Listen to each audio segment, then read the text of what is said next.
আজকে আমি যে একটা গল্ফ মাঠে দাঁড়িয়ে আছি। এটা মনোরম সৌন্দর্যে ঘেরা একটা গল্ফ মাঠ, প্রাকৃতিক সৌন্দর্যে ভরা। আজকে আমরা কয়েক বন্ধু মিলে একটা বাড়িতে নিমন্ত্রণ খাওয়ার উদ্দেশ্যে যাওয়া হয়েছিল এবং আমরা নিমন্ত্রণ পেয়ে সেখানে গেছি। বাসায় প্রচুর খাবারের গন্ধ, চারিদিকে বিভিন্ন রকম খাবার রান্না হয়েছে, সেই খাবারের গন্ধে মোমো করছিল পুরো বাড়িটা। তো বাড়িতে ঢুকে যে বাসায় যে রুমে আমরা যাব তার সামনেই একটা বৃদ্ধ মহিলা বসে আছেন। তার প্লেটে সামান্য কিছু ভাত এবং সেই ভাতটুকু খাওয়ার জন্য পর্যাপ্ত তরকারি সেই প্লেটে না থেকে বৃদ্ধ মহিলাটির দিকে আমার কৌতূহলের দৃষ্টি আবারও বেড়ে গেল। তখন আমি বৃদ্ধ মহিলাকে বললাম, বুড়িমা, আপনি কি কোনো কিছু খুঁজছেন বা আপনার কোনো কিছু প্রয়োজন? তখন বৃদ্ধ মহিলা চোখের কোণায় এক ফোঁটা জল আগলে রেখে বলছিলেন, আসলে বাড়ির বৌমা আজকে পোলাও রান্না করেছে। আমার খুবই ইচ্ছা যে পোলাও খাবো, অনেক দিন খাওয়া হয়নি তো।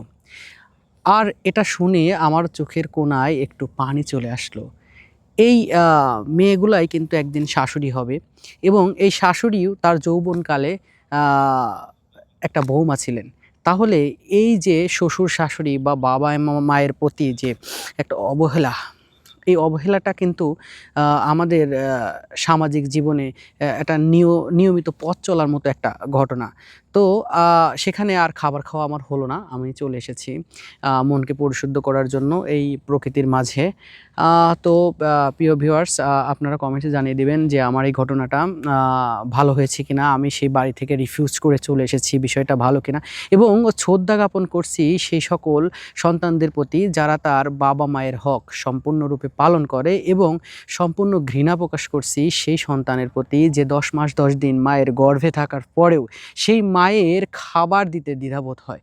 সেই কুলাঙ্গার সন্তানের প্রতি আমার ঘৃণা ভরা চোখ থাকবেই এবং আমি এটা নিয়ে বলেই যাব। প্রিয় ভিউয়ার্স, আপনারা যদি এই ধরনের প্রোগ্রাম আপনাদের ভালো লেগে থাকে তাহলে আপনারা অবশ্যই এটা কমেন্ট করে আমাদেরকে জানাবেন, এবং আরেকটা বিষয়, সে আমাদেরকে বিভিন্নভাবে সাজেশন দিবেন আমরা কিভাবে ভালো কিছু করতে পারি। সবার প্রতি অকৃত্রিম ভালোবাসা এবং শুভেচ্ছা রইল। ভালো থাকবেন। আসসালামু আলাইকুম।